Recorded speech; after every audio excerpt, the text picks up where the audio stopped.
I've earned 30 plus certifications, and I'm here to guide you to success on your exam. Welcome to the Ultimate DP-300 Exam Masterclass. Are you ready to crack the DP-300 exam in one go? You're in the right place.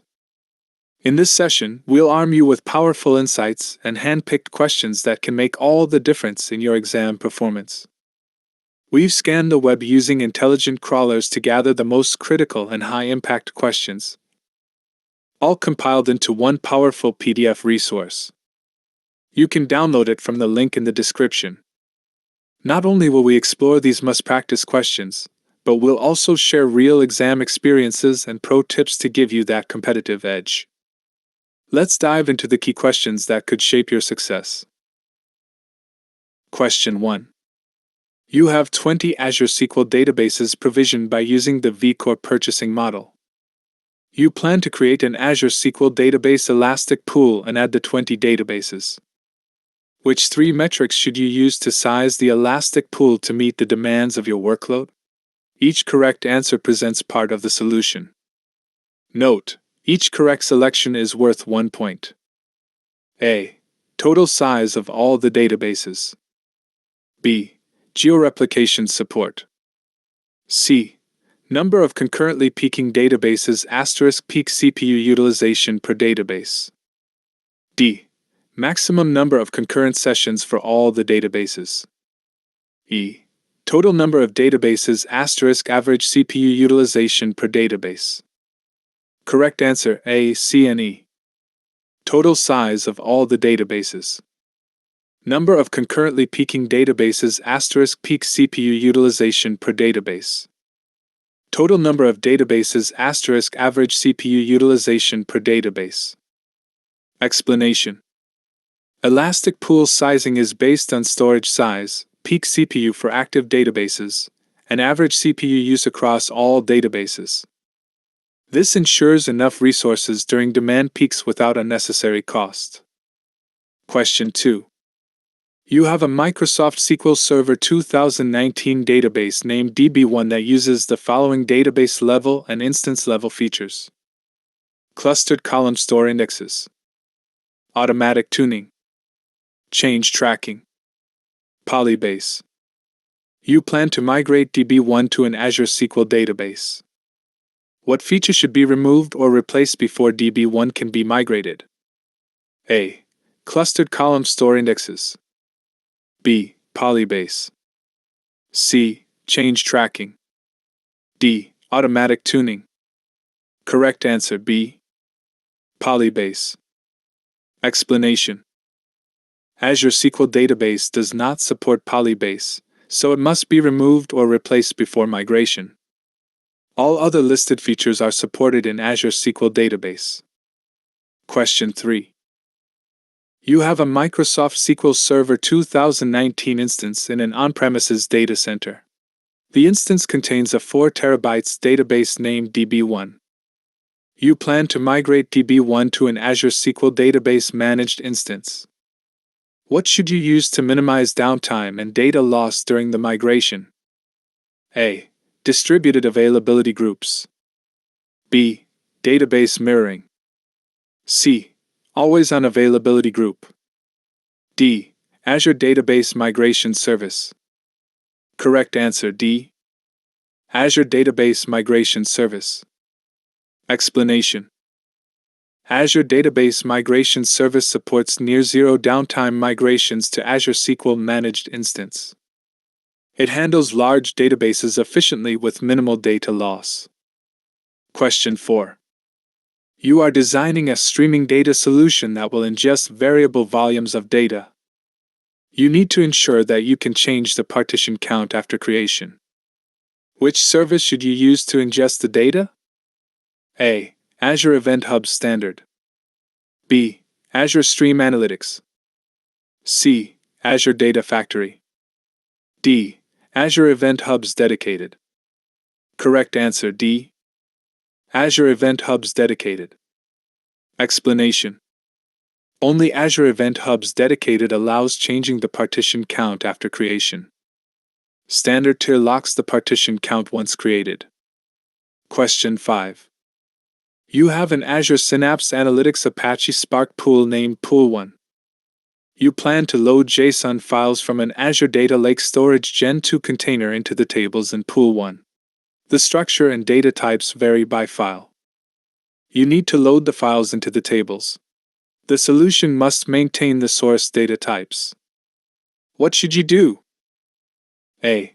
Load the data by using PySpark. B.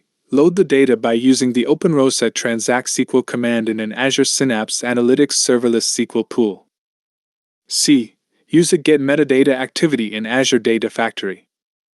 D. Use a conditional split transformation in an Azure Synapse data flow. Correct answer A. Load the data by using PySpark. Explanation.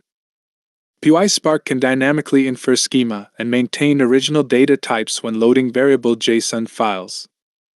Other options are less flexible with varying data structures.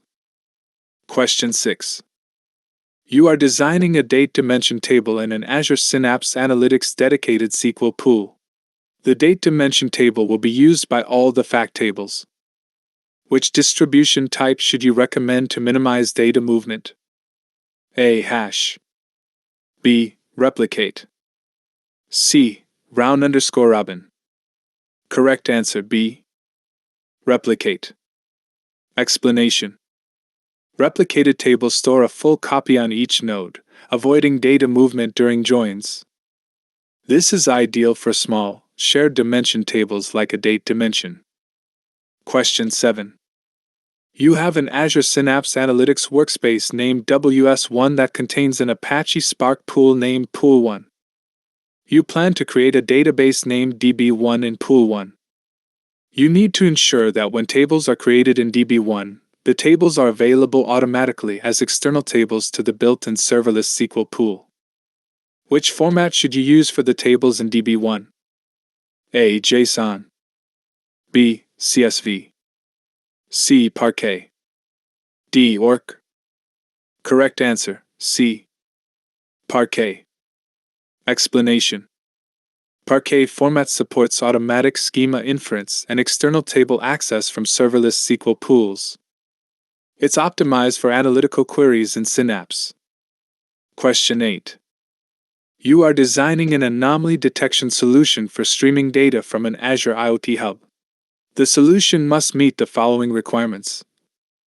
Send the output to an Azure Synapse. Identify spikes and dips in time series data. Minimize development and configuration effort. Which should you include in the solution? A. Azure SQL Database. B. Azure Databricks. C. Azure Stream Analytics. Correct answer C. Azure Stream Analytics. Explanation. Azure Stream Analytics offers built-in anomaly detection functions with minimal coding. It integrates easily with IoT Hub and outputs to Synapse. Question 9. You are creating a new notebook in Azure Databricks that will support R as the primary language, but will also support Scala and SQL. Which switch should you use to switch between languages? A. \language. B. %language. C. \language. D. @language. Correct answer B. %language. Explanation. In Databricks notebooks, you switch languages using %language magic commands. For example, %Scala or %SQL changes the cell execution language. Question 10. You plan to build a structured streaming solution in Azure Databricks. The solution will count new events in 5-minute intervals and report only events that arrive during the interval. The output will be sent to a Delta Lake table. Which output mode should you use? A. Complete. B. Append. C. Update. Correct answer B. Append. Explanation. The append mode writes only newly arriving events to the sink, ideal for event time windows. Complete mode would overwrite all results, which is unnecessary here. Question 11. You have a SQL pool in Azure Synapse that contains a table named DBO, customers. The table contains a column named email. You need to prevent non-administrative users from seeing the full email addresses in the email column. The users must see values in a format of email protected instead. What should you do? A. From the Azure portal, set a mask on the email column. B. From the Azure portal, set a sensitivity classification of confidential for the email column. C. From Microsoft SQL Server Management Studio, set an email mask on the email column. D.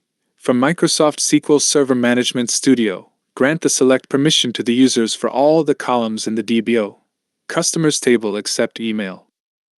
Correct answer A. From the Azure portal, set a mask on the email column. Explanation. Dynamic data masking in Azure SQL lets you mask sensitive data like email addresses. This allows non-admins to see only obfuscated values. Question 12. You have an Azure Databricks workspace named Workspace 1 in the standard pricing tier. Workspace 1 contains an all-purpose cluster named Cluster 1. You need to reduce the time it takes for Cluster 1 to start and scale up. The solution must minimize costs. What should you do first? A. Upgrade Workspace 1 to the premium pricing tier. B. Configure a global init script for Workspace 1. C. Create a pool in Workspace 1. D. Create a cluster policy in Workspace 1. Correct answer, C. Create a pool in Workspace 1. Explanation. Cluster pools keep a set of pre-warmed nodes ready for quick starts, reducing startup delay.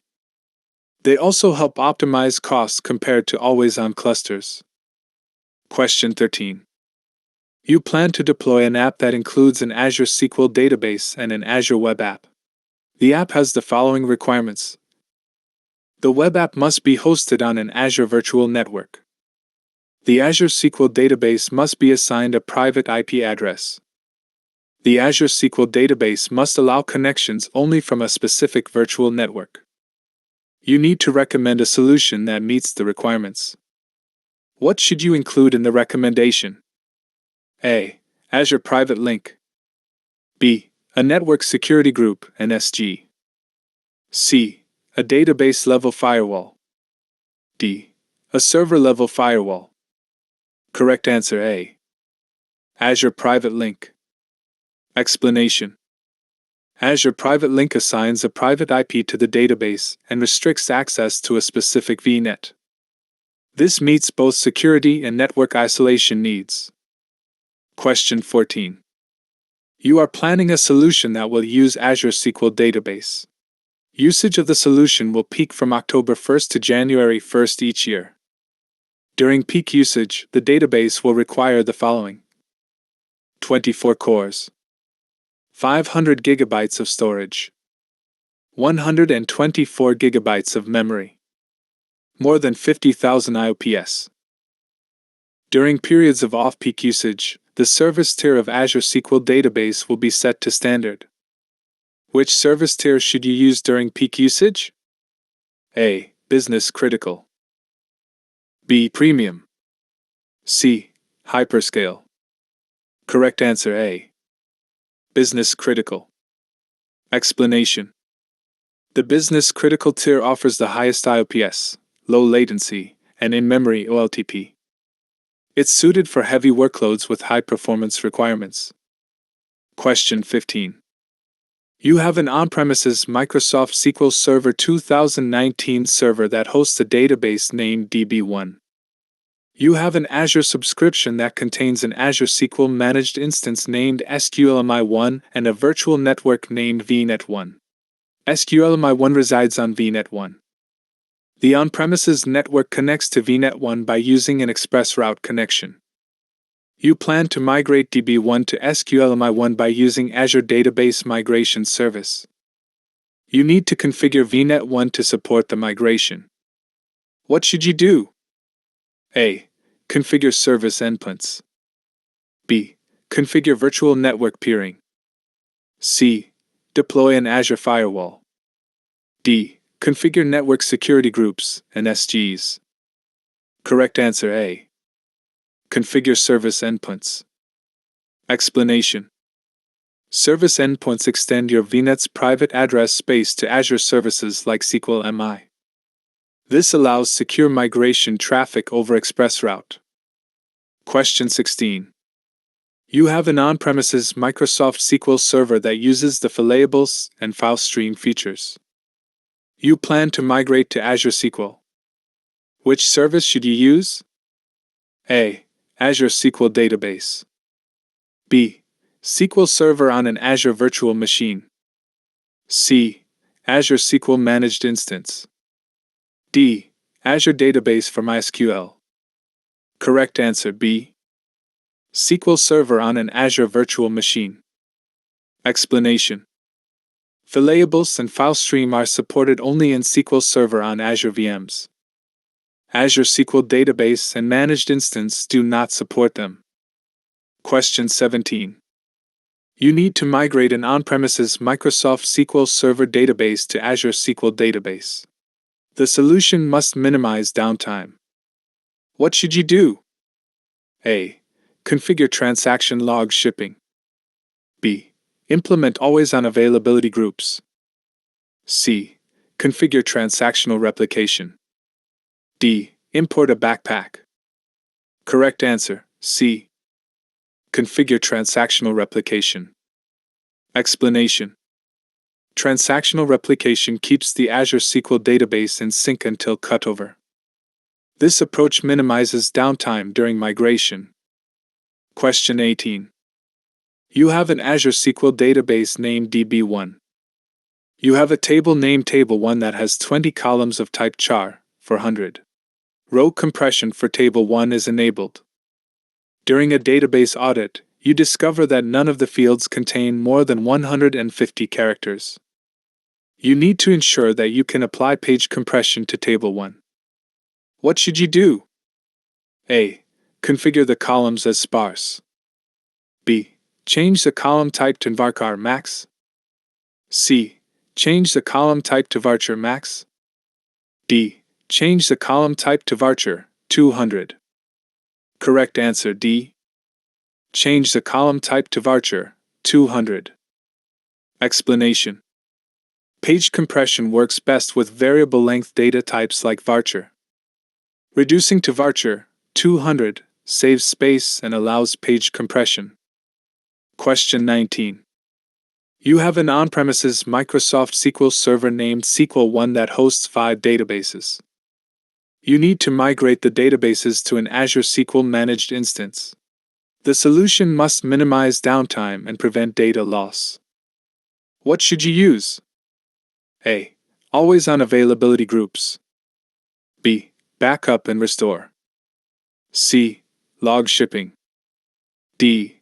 Database migration assistant. Correct answer B. Backup and restore. Explanation. Backup and restore to managed instance supports full fidelity migration with minimal downtime. It's a reliable way to preserve data integrity. Question 20. You have an Azure subscription that contains an Azure SQL database. The database contains a table name tablet that uses partitioned column stores. You need to configure Table 1 to meet the following requirements. Each partition must be compressed. The compression ratio must be maximized. You must be able to index the compressed data. What should you use? A. Page compression. B. Column store compression. C. gzip compression. D. Column store archival compression. Correct answer B. Column store compression. Explanation.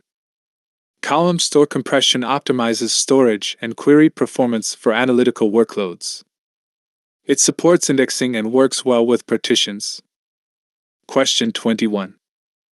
You have an Azure subscription linked to an Azure Active Directory, Azure AD, tenant.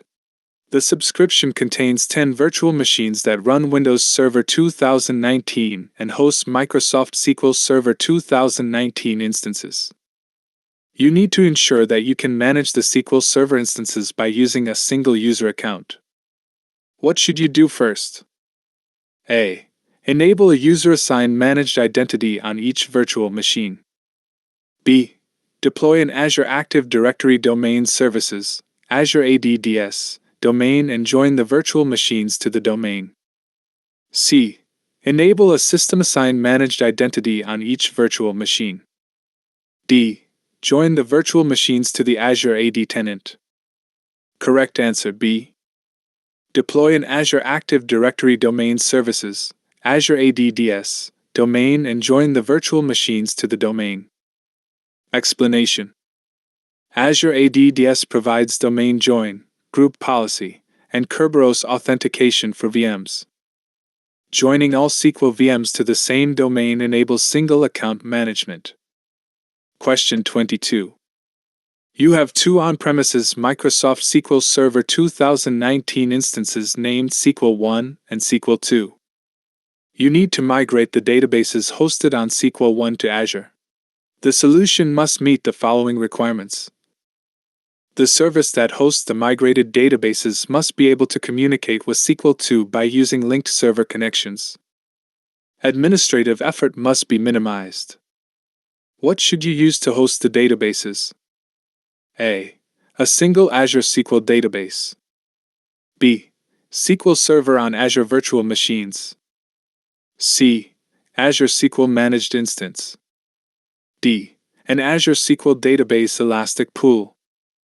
Correct answer, C. Azure SQL Managed Instance. Explanation. Azure SQL Managed Instance supports linked servers to other SQL Server instances. It also minimizes management overhead compared to SQL Server on VMs. Question 23. You have a SQL Server on Azure Virtual Machines instance named SQL VM1 that was deployed by using an Azure Marketplace SQL Server 2019 Enterprise image. You need to change the Microsoft SQL Server instance on SQL VM1 to the Standard Edition. The solution must ensure licensing compliance. What should you do first? A.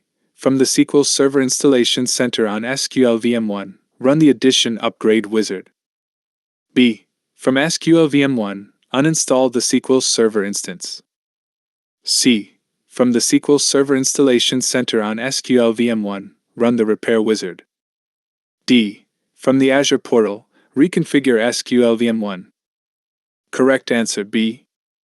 From SQL VM1, uninstall the SQL Server instance. Explanation. Downgrading SQL Server editions is not supported via upgrade wizards. You must uninstall Enterprise and reinstall Standard to remain compliant. Question 24. You have an Azure subscription. You plan to migrate DB1 to an Azure SQL Managed Instance. You need to create the SQL Managed Instance. The solution must minimize the disk latency of the instance. Which service tier should you use? A. Business Critical. B. Hyperscale. C. General Purpose. D. Premium. Correct answer A. Business Critical. Explanation. The Business Critical tier uses local SSD storage, delivering the lowest latency. It's ideal for workloads sensitive to disk performance. Question 25. You have an Azure subscription. You need to deploy an Azure SQL database. The solution must meet the following requirements. Dynamically scales CPU resources. Ensure that the database can be paused to reduce costs. What should you use? A. The Business Critical Service tier. B. The Serverless Compute tier. C. An Elastic Pool. D. The General Purpose Service tier. Correct answer B. The Serverless Compute tier. Explanation. The Serverless Compute tier autoscales CPU and allows pausing during inactivity. This helps reduce costs while meeting variable workload demands. Question 26. You have a Microsoft SQL Server 2017 server. You need to migrate the server to Azure. The solution must meet the following requirements. Ensure that the latest version of SQL Server is used. Support the SQL Server Agent service. Minimize administrative effort. What should you use? A. An Azure SQL Database Elastic Pool. B. Azure SQL Database. C. SQL Server on Azure Virtual Machines. D. Azure SQL Managed Instance. Correct answer D. Azure SQL Managed Instance. Explanation. Azure SQL Managed Instance supports SQL Agent and is fully managed. It allows upgrading to the latest SQL version with minimal admin overhead. Question 27. You have an on-premises Microsoft SQL Server 2019 database named SQL 1 that uses merge replication. You need to migrate SQL 1 to Azure. Which service should you use? A. Azure SQL Edge. B. Azure SQL Database. C. SQL Server on Azure Virtual Machines. D. Azure SQL Managed Instance. Correct answer, C. SQL Server on Azure Virtual Machines. Explanation. Merge replication is fully supported only on SQL Server and Azure VMs. Azure SQL Database and Managed Instance have limited replication support. Question 28. You have an on-premises data center that contains a 2 TB Microsoft SQL Server 2019 database named DB1. You need to recommend a solution to migrate DB1 to an Azure SQL Managed Instance. The solution must minimize downtime and administrative effort. What should you include in the recommendation? A. Log Replay Service LRS. B. Log Shipping. C. Transactional Replication. D. SQL Data Sync. Correct answer A. Log Replay Service LRS. Explanation. Log Replay Service allows continuous log shipping to managed instance. It enables near-zero downtime migrations with minimal complexity. Question 29. You have an Azure subscription. You plan to deploy an instance of SQL Server on Azure Virtual Machines that supports Write Accelerator. Which virtual machine series should you use? A. E series. B. G series. C. H series. D. M series. Correct answer D. M series. Explanation. Write Accelerator is available on M series VMs with premium storage. It reduces latency for write-heavy SQL workloads. Question 30. You have an on-premises Microsoft SQL Server 2019 instance that hosts a database named DB1. You have an Azure subscription that contains an Azure SQL database named SQLDB1. You need to replicate DB1 to SQLDB1. Which type of replication should you use? A. Transactional. B. Peer-to-peer. C. Snapshot. D. Merge. Correct answer A. Transactional. Explanation. Transactional replication keeps data in near real time between SQL Server and Azure SQL Database. It's ideal for scenarios needing continuous synchronization. Please revise full PDF 2 to 3 times for 100% success. Check the description for the PDF download link and don't forget to subscribe to this channel for upcoming episodes. Thank you.